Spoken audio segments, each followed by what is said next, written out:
اور شریف سے ہمارے نمائندے قاری سمیع اللہ فاروقی کی رپورٹ کے مطابق جماعت بہلویہ کے نامور روحانی علمی شخصیت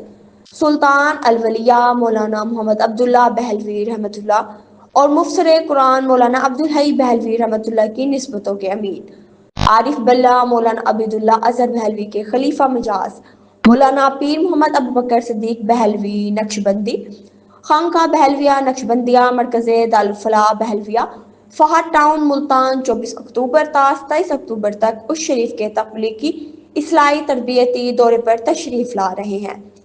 اس 4 روزہ دورے کے دوران پیر محمد ابوبکر صدیق بہلوی اس شریف شہر کوٹلہ شیخاں چک مانک زندہ لال مانک نوشہرہ جھانگرہ اور دیگر علاقوں کی مساجد مدارس میں اصلاحی مجالس سے خطاب کریں گے۔ وہ ذکر الہی کی محفل منعقد کریں گے اور مریدین متعلقین و محبتین سے خصوصی ملاقات بھی کریں گے۔ دورے کا مقصد اصلاح احوال روحانی تربیت اور محبت اخوات کے پیغام کو عام کرنا ہے۔